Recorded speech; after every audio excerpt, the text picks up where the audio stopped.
Si miras bien encontrarás cómo lidiar con la verdad, la paciencia, resistencia, la relación con los demás. Tenemos algo que decir para poder compartir sentimientos, pensamientos que nos ayuden a seguir. Tenemos algo que decir. Hola, ¿cómo están todos las personas que nos escuchan? En el día de hoy tenemos, como siempre, un programa especial. En el día de hoy vamos a estar hablando sobre el electroencefalograma. Muchos de los padres nos preguntan qué es el electroencefalograma, qué medidas tenemos que hacer, cuáles son las cosas que debemos hacer para la preparación de un electroencefalograma, y qué es mejor que hoy contamos con un invitado especial que se llama Joel. ¿Cómo estás? ¿Todo bien? ¿Todo bien? ¿Cuántos años ya llevas, Joel, de técnico de electroencefalograma?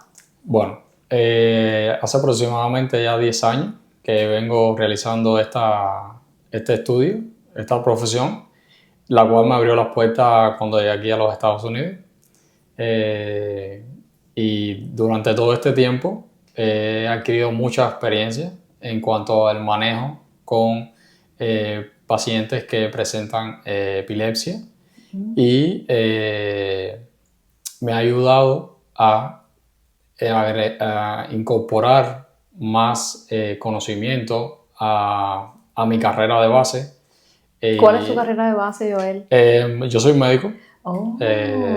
Estudié medicina en Cuba, me hice médico y luego, llegué a los Estados Unidos y entré en este mundo completamente nuevo para mí, que en Cuba no conocía. Y me ha ayudado a incorporar, como decía, conocimientos, valores, claro. y el trato directo con niños. Específicamente haces los electroencefalogramas en niños. Exacto. Específicamente durante todo este tiempo lo que he hecho es hacer el electroencefalograma solamente en niños que presentan, obviamente, una enfermedad epiléptica.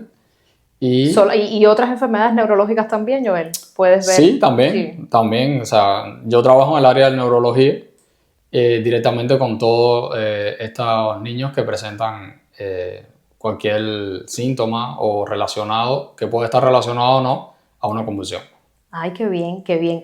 Joel, ¿se necesita un estudio para realizar un electroencefalograma? ¿Tú tuviste que pasar una escuela? ¿Tú tuviste que estudiar esto? ¿Cómo es el proceso para llegar a ser un técnico de electroencefalograma? Sí, y muchos pacientes, incluso padres, me han preguntado, y yo siempre le doy la respuesta de la vía, cómo se puede llegar.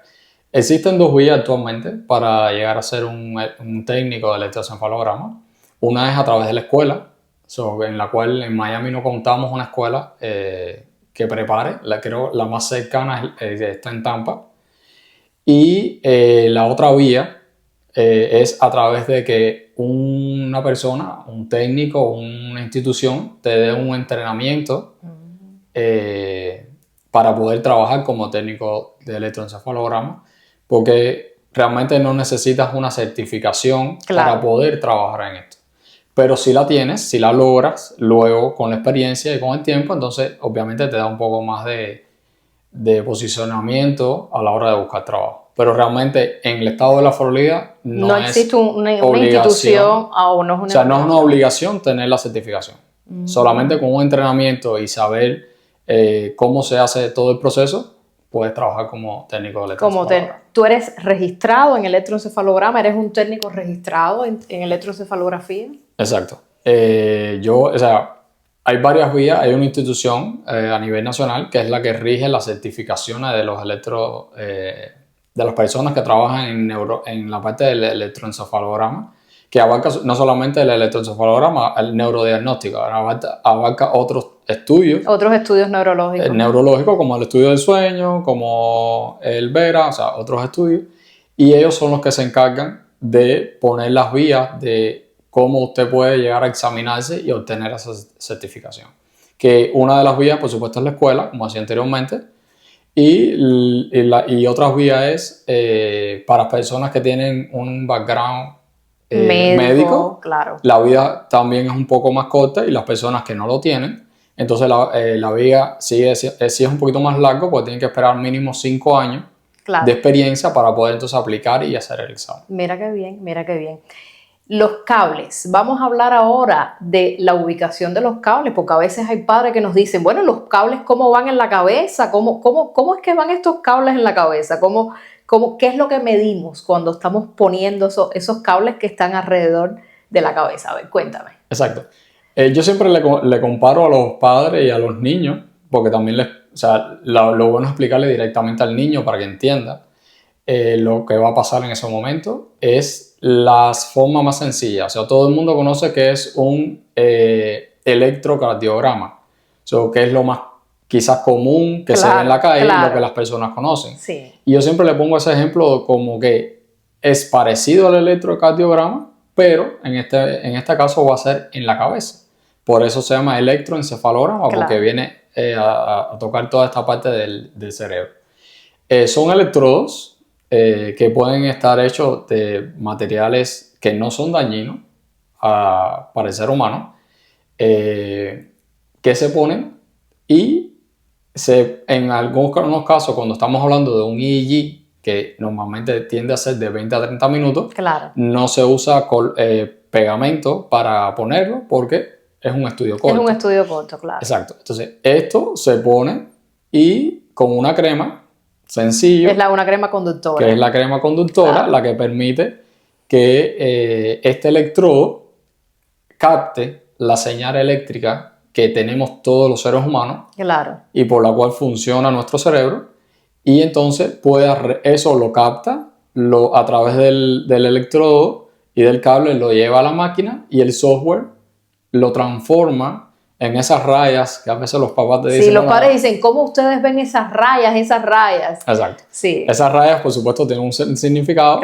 que entendemos que lógicamente hay que estudiar para poder entenderlo. Claro. Pero eso es lo que hace, simplemente ese electrodo capta esas señales eléctricas, las lleva a la computadora, las transforma en esas rayas que ustedes ven, y entonces el doctor o el técnico puede leer y puede saber qué está pasando en ese momento en esa persona. Sí, me estabas diciendo que de las cosas que me estabas hablando que no eran dañinas, porque a veces hay padres que nos dicen, es que la máquina le transmite radiaciones, por ejemplo. O corrientes.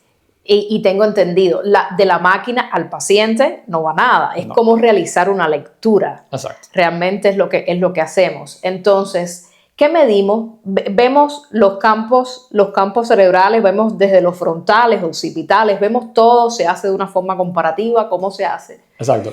En este mundo del electroencefalograma, existen dos tipos, o vamos a decir, se usan dos tipos o quizá un poco más, pero las más usadas son algo que nosotros llamamos los montajes 10-10 y 10-20.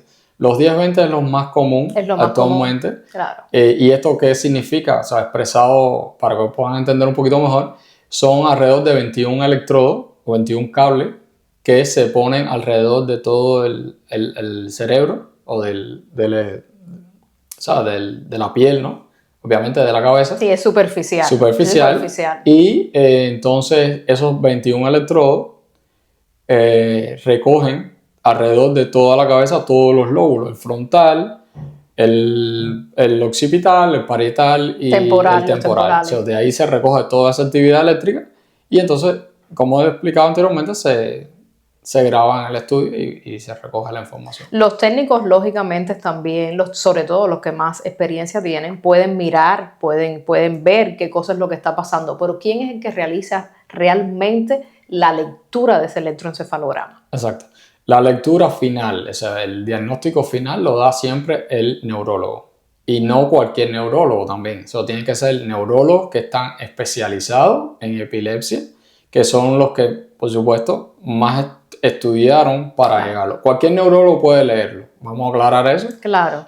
Pero los epileptólogos, que es como se definen, son los que más experiencia acumulan esto porque es lo que más frecuente hacen. sea, como todas las especialidades, hay subespecialidades. Subespecialidades. Y en esto Claro. pasa. Entonces, pero son ellos al final los que deciden qué está pasando, cuál es el diagnóstico real. El técnico puede ayudar, puede dar sus impresiones, Claro. pero bueno, esas impresiones solamente están basadas en lo que está viendo eléctricamente, no en un diagnóstico médico, que eso sí ya lo hace, por supuesto, el neurólogo. El neurólogo. Existen, por ejemplo, en la realización de un electroencefalograma, existen pruebas que de alguna manera pueden exacerbar alguna crisis o pueden de alguna manera nosotros podamos ver algunos trastornos en el electroencefalograma con estas pruebas. Ok, todo electroencefalograma tiene unos pequeños tests que le llamamos triggers, que son los que pueden activar convulsiones. Que son pruebas de activación, ¿no? Exacto, pruebas de activación. Una de estas es el Photic Stimulation, es esa lucecita que es como un flash que varía en la intensidad. Empieza con una intensidad menor y llega a una intensidad un poco mayor en un rango de 1 minuto, minuto 20, minuto 30. Y esto puede activar ciertos tipos de convulsiones. O sea, aunque es un estudio que se hace en todo el electroencefalograma, no significa que esa persona, sea niño o adulto, vaya a tener una convulsión. Claro. Depende de la condición de base que tenga o el tipo de convulsión que tenga Claro. esa persona. Es para hacer algo más específico, Exacto. mirar algunas cosas. Y el otro sería la hiperventilación, que es algo tan sencillo como soplar. Como mismo soplamos la vela del cumpleaños, uno de los ejemplos que siempre le pongo a los pacientes, Sí. o simplemente soplar un globo, pero es algo que tiene que ser continuo y quizás sí es un poquito más que el paciente le cuesta porque son 3 minutos que tiene que hacerlo Claro. y tiende a cansar un poco porque estamos botando el aire. Estos son los 2 tests de activación que más se usan diariamente en un No, y veo electroencefalograma. también que, por ejemplo, en niños muy pequeñitos a veces no siguen las instrucciones, sobre todo la instrucción de la hiperventilación, a veces tienen que poner un wheel o tienen que poner algo para que el niño sea cooperativo y pueda hacerlo. Normalmente los niños menores de 5 años aproximadamente, ellos no siguen muchas de estas instrucciones, entonces usamos métodos como el wheel, usamos también los bubbles, también, o simplemente con un papel darle la sensación de que están soplando la vela de cumpleaños, lo cual a ellos les encanta soplar la vela de cumpleaños. Y esos son algunos métodos, depende de la experiencia del técnico y depende del grado de experiencia que tenga. Claro. Entonces emplea técnicas que pueden ser más favorable para ese niño, para que el niño siga las instrucciones, porque no todos los niños son iguales y cada uno, aunque tengan la misma edad, pueden actuar diferente y pueden cooperar de manera diferente. Entonces siempre está la parte esa, ¿no? de que el técnico reconozca eso y pueda aplicarla. ¿Cuáles serían la preparación que debe llevar un niño, la mamá sobre todo, a la hora de realizar? Porque a veces vienen aquí y nos dicen, lo hemos dejado sin comer todo el día. Nosotros decimos, ay, Dios mío, mamá, no era necesario. Entonces, quiero que hablemos un poco sobre qué se puede hacer para que tenga un éxito este electroencefalograma que vamos a hacer. Exacto, eso es una pregunta bien importante porque en muchas ocasiones los doctores o el nurse practitioner, la persona que refiere este estudio, en ocasiones le da una breve explicación de qué va a pasar en el estudio, pero no le da los detalles. Entendemos que las consultas a veces son un poco extensas y esos detalles se obvian porque... Entonces, ¿qué pasa? Los papás a veces llegan cuando son primera vez sin la información completa, requerida, no vienen bien preparados y para mí, algo que yo incluso venía pensando antes de comenzar, la principal recomendación que siempre le voy a decir a los padres es hablen con sus hijos antes de ese día. O sea, explíquenle. Si usted no sabe, busque en internet información antes de llegar.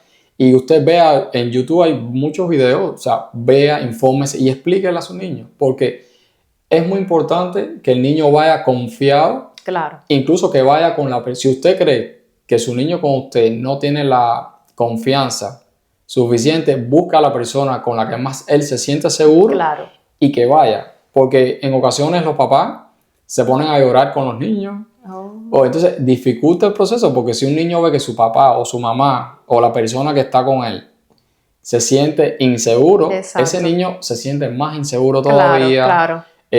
Hace más difícil para el técnico ponerle los cablecitos, que lo cual no duele, porque es algo bien sencillo. No es doloroso para No es nada. doloroso. Y además dificulta también esos 30 minutos o esos 20 minutos, porque el estudio queda con muchos artefactos. Claro. Y puede dificultar la lectura para el neurólogo. Claro. Entonces, lo principal es la anticipación, preparar. Claro. Háblele, explíquele. Quizás no entienda del todo, porque si no lo ha vivido, es imposible que lo entienda, pero por lo menos ya va con una idea de lo que va a pasar. Claro, ¿no? Y como tú dices, le pueden mostrar videos, hay videos que se pueden mostrar para que vea que no es doloroso el estudio. Para nada.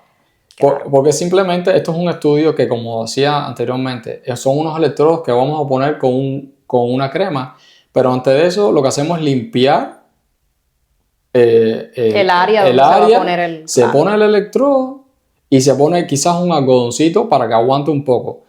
Imagínense, en 30 minutos el niño debe estar la mayor parte del tiempo acostado, tranquilo, para que pueda cumplir su objetivo. Si el niño se está moviendo, está intranquilo, está llorando, entonces causa todos estos artefactos y la lectura del EEG no va a ser siempre la mejor.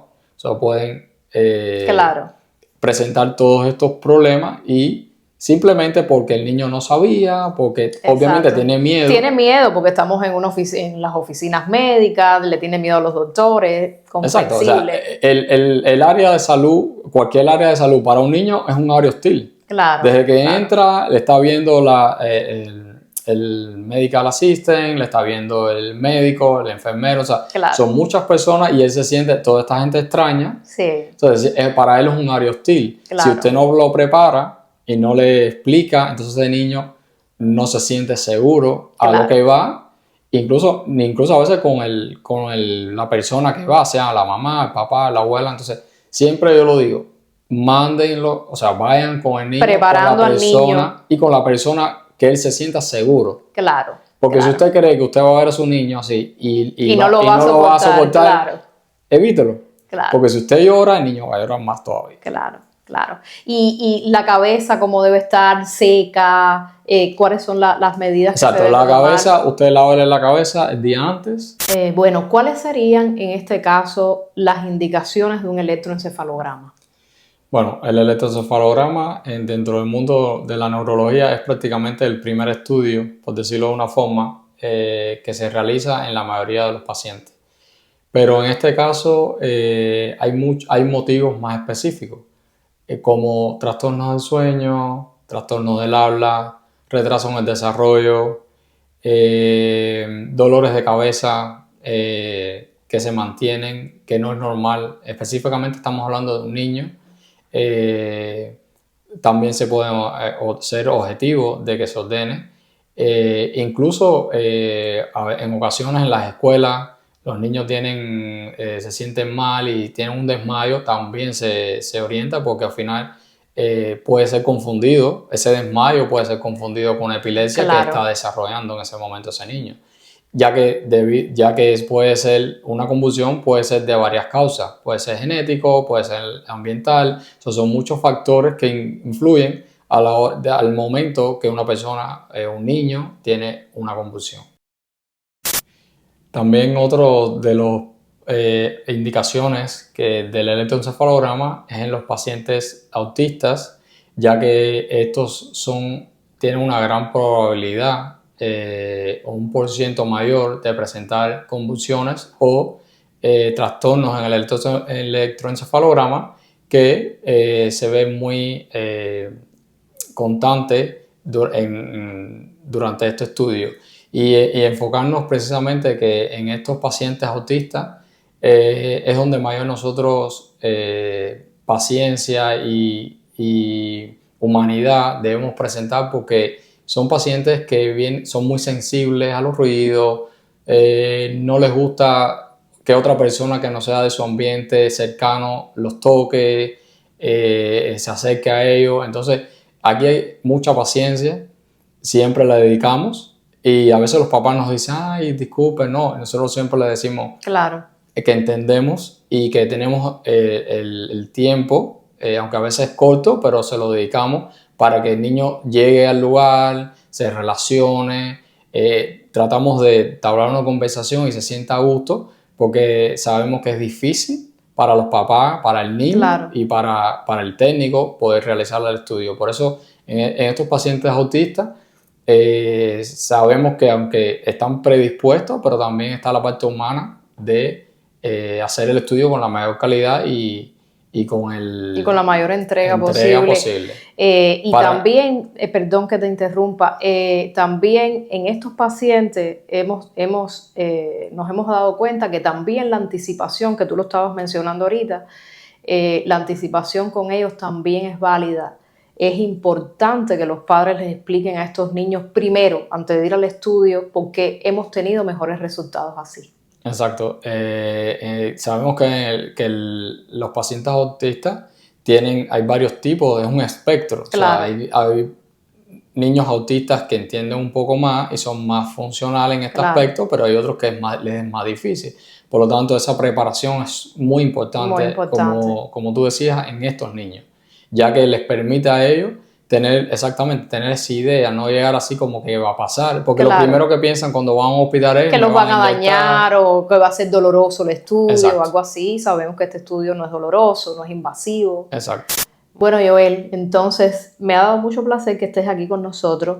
Así. Quisiera saber, porque hemos hablado de toda la preparación que lleva un electroencefalograma, todas las cosas, ¿qué consejos daría a las personas que te están escuchando? Ya un último consejo, porque sí nos has aconsejado y has aconsejado a las familias durante toda tu conversación, pero quisiera que les diera un último consejo a todas las familias. Sí, uno de los consejos principales, busca información, pregúntale a su médico 1, 2, 3 veces, las veces que sean necesarias antes que llegue ese día, para que su niño vaya tranquilo, para que usted vaya tranquilo y sepa de que esto no duele, de que esto es un estudio que da mucha información y específicamente en el momento que está pasando, ayuda mucho a los neurólogos, al médico a tomar decisiones que van a ayudar a mejorar, a que su niño mejore en cuanto a este tema, en cuanto a las convulsiones.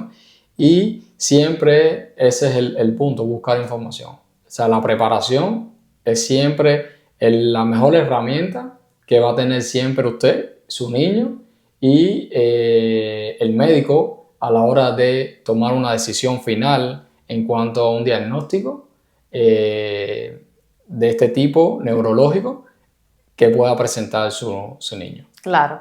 Bueno, te doy muchas gracias por estar aquí. De nada. Y usted, que siempre nos pregunta, siempre vamos a tratar, síganos siempre en nuestro programa para historias de motivación, aclaraciones, dudas, ayudas, todas esas cosas las podemos encontrar acá, así que suscríbase al programa, síganos en nuestra página de Facebook y de Instagram.